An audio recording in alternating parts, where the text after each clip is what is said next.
কেমন বাংলাদেশ দেখতে চাই? হ্যাঁ, এটা জিজ্ঞেস করা আপনি জিজ্ঞেস করেছেন আমাদেরকে। বেশ বড় কোয়েশ্চেন, ওকে। বেশ কমপ্লেক্স কোয়েশ্চেন।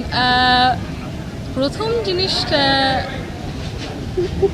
এটা তুলনা করা খুব ডিফিকাল্ট, কারণ আমি খুব ছোটবেলায় চলে গেছিলাম। হ্যাঁ, আর 17 বছর পর এসেছি, তো মাঝখানে কিন্তু আমি আসি নাই ওভাবে, কিন্তু খোঁজ রাখতাম, অফকোর্স দেখতাম সব কিছু।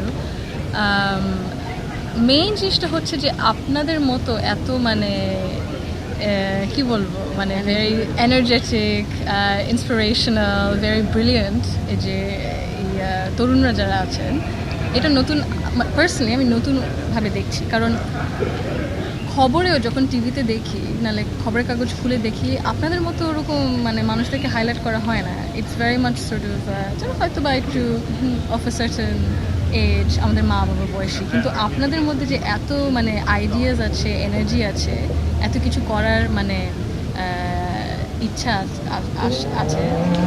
স্যান্ডেলিনা সো, রূপচর্চায় আভিজাত্য। তো সেটা আমার দেখে খুব ভালো লাগছে। আর আমি কেমন বাংলাদেশ দেখতে চাই? হ্যাঁ, এটা জিজ্ঞেস করা আপনি জিজ্ঞেস করেছেন আমাদেরকে।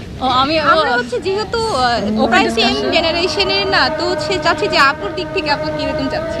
আমি কিরকম চাচ্ছি, মানে বাংলাদেশ যেন মানে সবার জন্য হয়, ইনক্লুসিভ বাংলাদেশ, যেখানে বিভিন্ন মানুষরা তাদের বিভিন্ন ধরনের মত আদর্শ প্রকাশ করার মানে স্বাধীনতা থাকে ওইটার, এবং মানে ডাইভার্স ওপিনিয়ন। মানে বাংলাদেশ তো সবসময় একটা মানে it's had so much culture and heritage and ideas, different types of people, বিভিন্ন ধরনের, ওটাই ওই জিনিসটাকে যেন আমরা হারিয়ে না ফেলি, এরকম একটা বাংলাদেশ আছে।